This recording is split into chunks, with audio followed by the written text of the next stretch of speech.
5 friends went camping deep in the forest. Only 4 came back. They thought it would be fun. A weekend without rules, without adults, but the forest had other plans. It started with whispers. Then one of them vanished. The forest changed. Their memories blurred. And what followed was nothing short of a nightmare. This is not just a story. It's a warning. Some forests were never meant to be explored, and some secrets never meant to be found. What would you do if the trees whispered your name? Headphones stick with us until the end. Like, share, and tell us in the comments, where are you watching from, and would you survive Ngando Forest? They say the forest remembers everything. I didn't believe it then. Not when we hiked past the broken wooden sign that read Ngando Forest, enter at your own risk. Not even when Layla paused beside the signpost and whispered, my grandmother says the trees here don't sleep. Back then, we laughed. It was supposed to be our final adventure before the school term ended. A weekend camping trip with no parents, no teachers, no responsibilities. Just the 5 of us, Maya, Brian, Kevin, Layla, and me, armed with backpacks, power banks, and enough snacks to survive a zombie apocalypse. Maya led the way with a confidence that dared the world to challenge her. She was always the brave one. Kevin walked beside her, lugging the tent and gear, glancing back occasionally to make sure we were still behind. Brian joked the whole way, trying to lighten the growing tension none of us acknowledged. Layla kept scribbling in that little leather-bound journal of hers, sketching trees, birds, and whatever else caught her eye. I stayed in the back, watching the way the forest seemed to swallow us with every step. It was quieter than I expected. No birdsong. No insects. Just the crunch of our boots on dried leaves and the occasional creak of branches in the wind. By the time we reached the clearing, the sun was beginning to dip. A small circle of flat ground surrounded by thick, dark trees. It didn't feel welcoming, but it was the best we could find before nightfall. Perfect, Maya declared, dropping her bag. We pitch here. As we set up the tents, Brian attempted to tell ghost stories, but his voice lacked its usual spark. Even he seemed unnerved. Kevin struck a match and got the fire going, and for a while, it almost felt like we were just kids again. We roasted marshmallows, played truth or dare, even danced around the fire when someone's Bluetooth speaker finally caught a signal. But it didn't last. At some point in the night, as the fire burned low, we heard it. A soft whisper. Barely audible. Tendu. I froze. The voice was faint, like it had slipped through the cracks of reality. I looked at the others, waiting for someone to laugh, to say they'd heard it too, but they were all still. Listening. Layla slowly turned toward the trees. Did you guys? It's probably just wind. Chill. But the trees weren't moving. The wind was dead still. Kevin added more wood to the fire, trying to ignore the way the darkness outside our circle seemed to press in closer. Brian huddled near me and muttered, "We should have gone to the beach like normal people." I wanted to agree. But I didn't say anything. I just stared into the forest and wondered why it had whispered my name. I woke to silence. No chirping birds. No rustling leaves. Just the low crackle of the fire, now barely embers, and the lingering cold that had settled into my bones overnight. I sat up, brushing pine needles off my hoodie, and looked around the campsite. Layla was still wrapped in her sleeping bag, curled like a comma beside the dying fire. Kevin was pacing near the tents, rubbing his arms and looking agitated. Maya sat on a log, staring out at the woods. But one sleeping bag was empty. Brian's. At first, I thought maybe he'd gone to relieve himself. But his shoes were still near the tent, exactly where he'd kicked them off last night. His flashlight lay next to them. Has anyone seen Brian? I asked. Maya's gaze didn't move. He wasn't in his tent? No.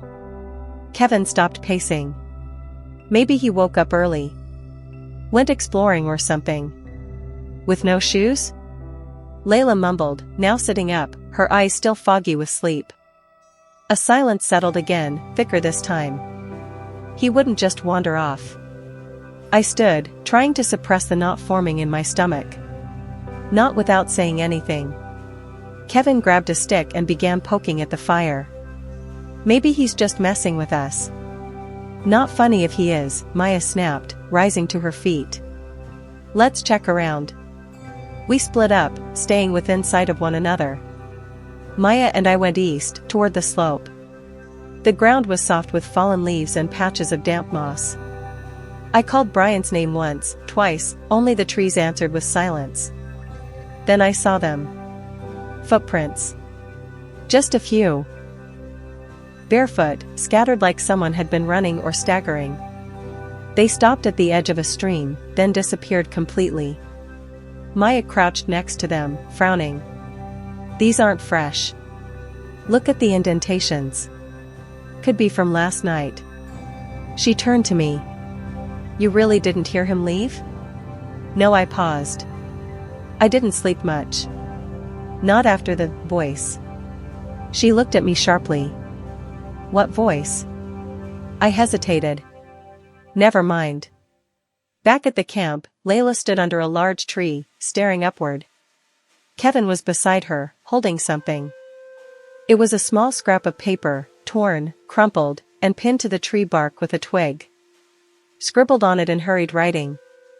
They told me a secret. Underneath, a crude drawing of a wide-open eye. Layla's voice trembled. That was from my journal.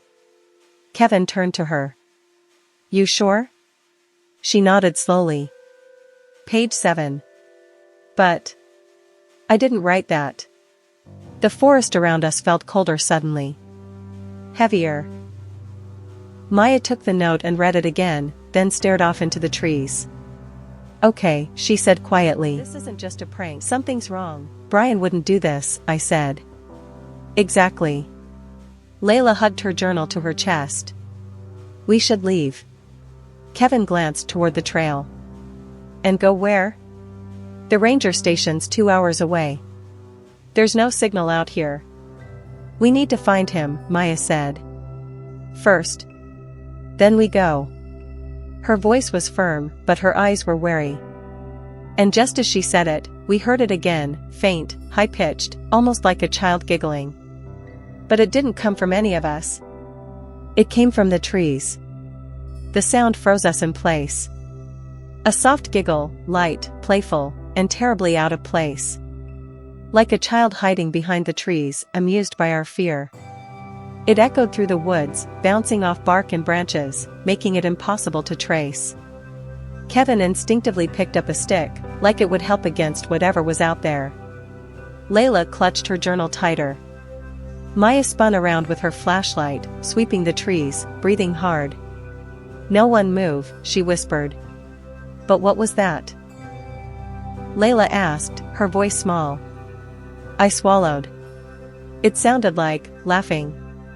Not funny, Kevin muttered, backing closer to the fire pit. Not funny at all.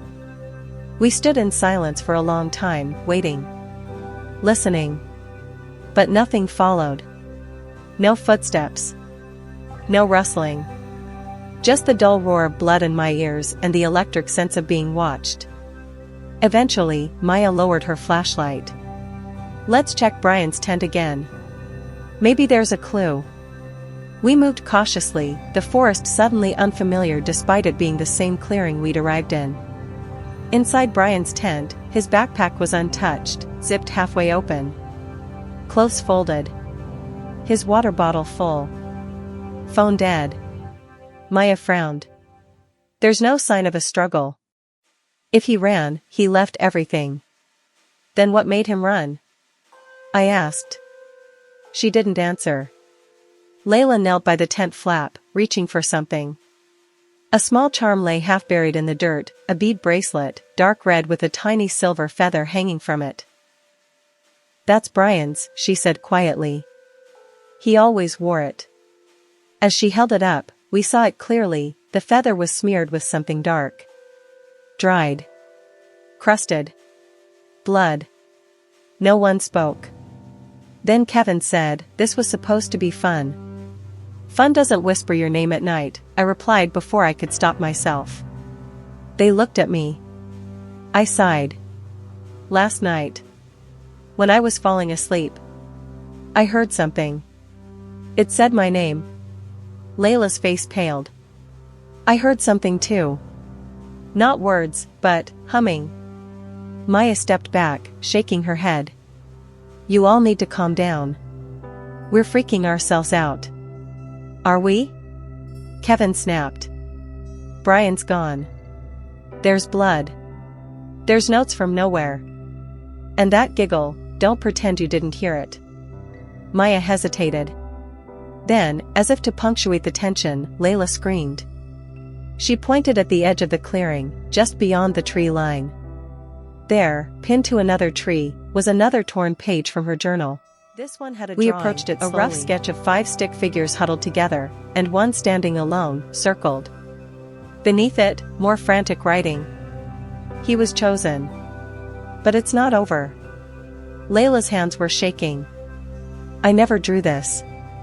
Kevin stepped back. This is getting sick. Someone's out here with us. Someone who knows our names. Our stuff. Or something, I said softly. Maya's expression hardened. We're not panicking. Not yet.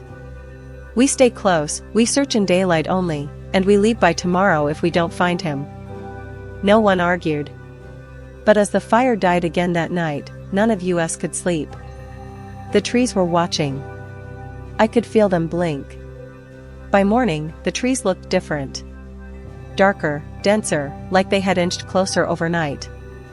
I couldn't explain it, but the clearing felt tighter, as if the forest was slowly folding in around us. Like we were being claimed. Brian was still missing.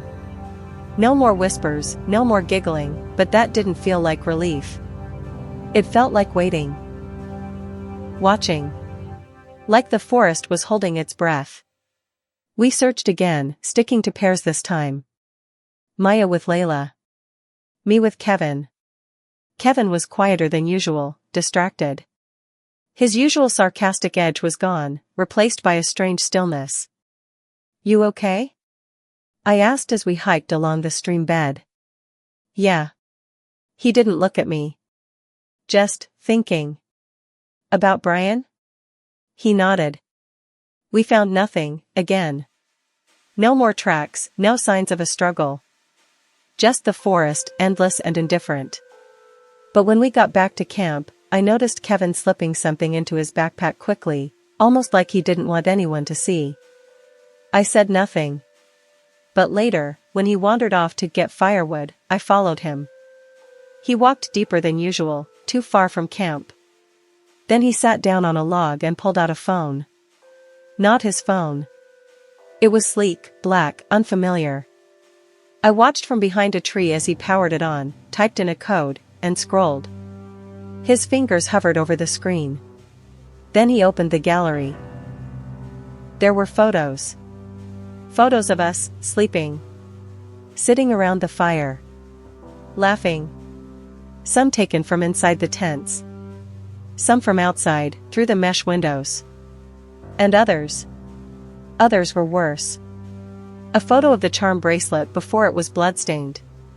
A page from Layla's journal, before it was pinned to the tree. A screenshot of a message thread.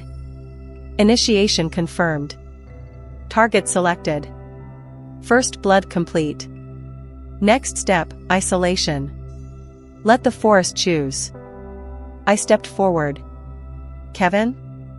He jumped, nearly dropping the phone. Tendo, what the hell? What is that? I pointed at the phone.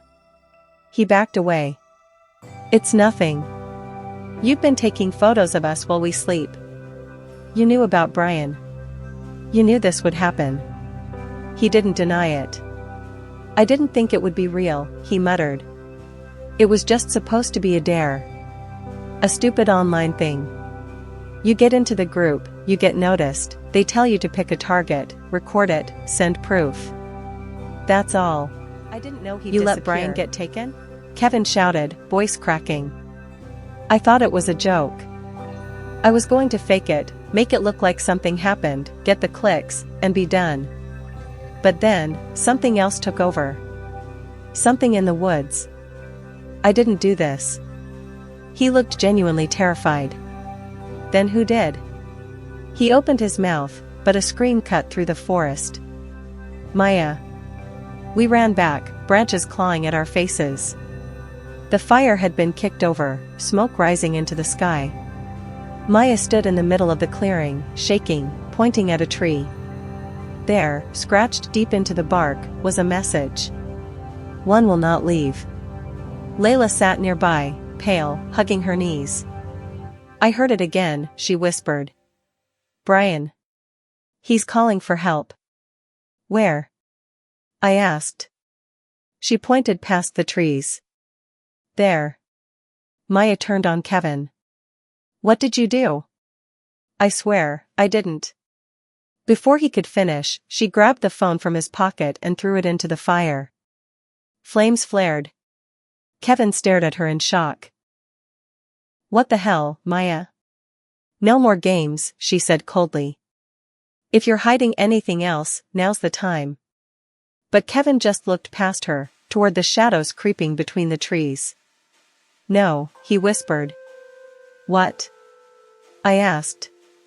He shook his head. They're already here. Kevin's words hung in the air like mist. They're already here. Maya turned in a slow circle, scanning the trees, her breath visible in the morning chill. Layla stood frozen, eyes locked on something just beyond the clearing. Then I heard it. A rustling.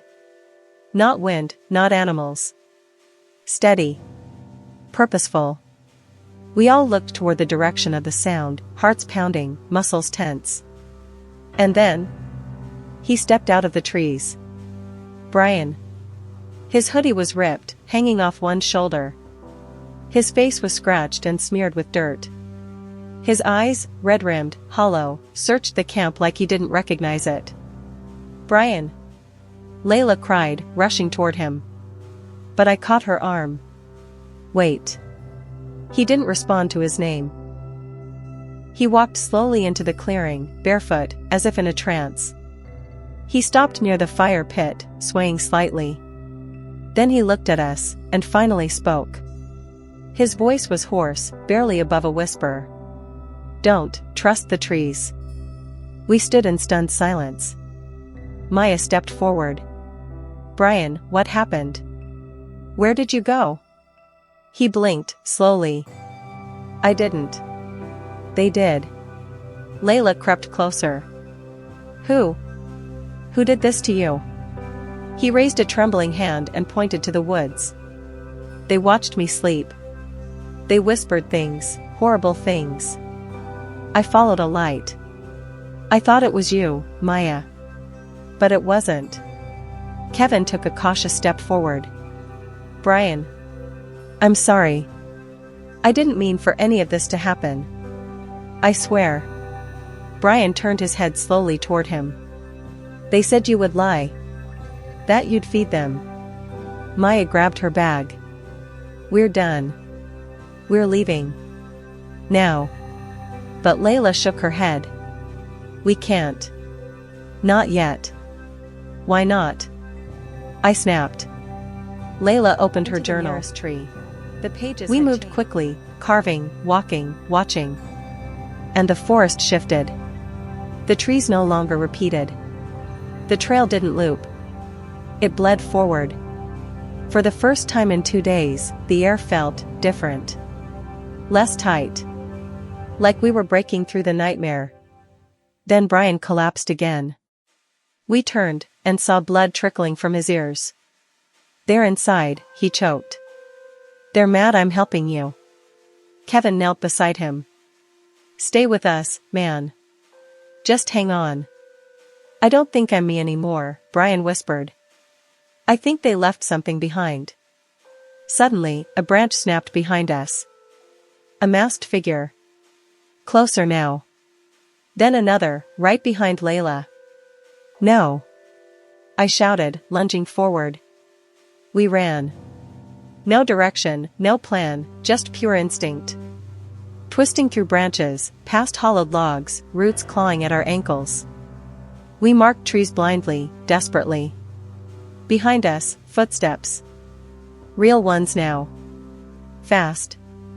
I grabbed Maya's hand and pulled her over a ridge. Kevin shoved through a thorn bush, blood streaking his shirt.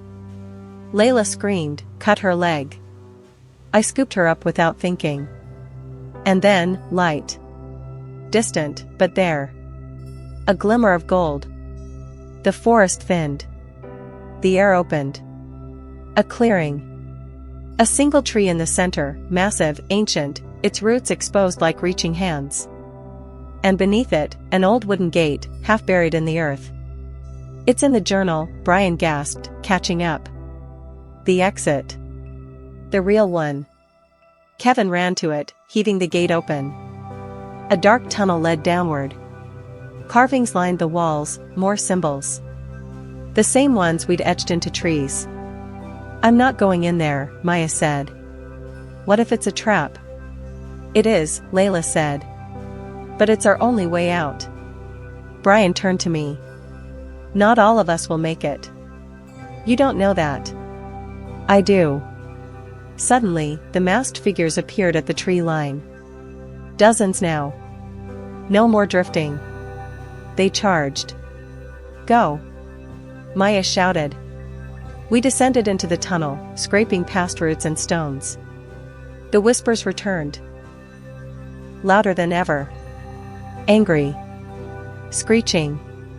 Brian was last. He turned at the gate, looked back at the rushing shadows, then at us. And closed it behind him. Locked it. No. Kevin shouted. We pounded on the door. But Brian just smiled weakly through the crack. One has to stay.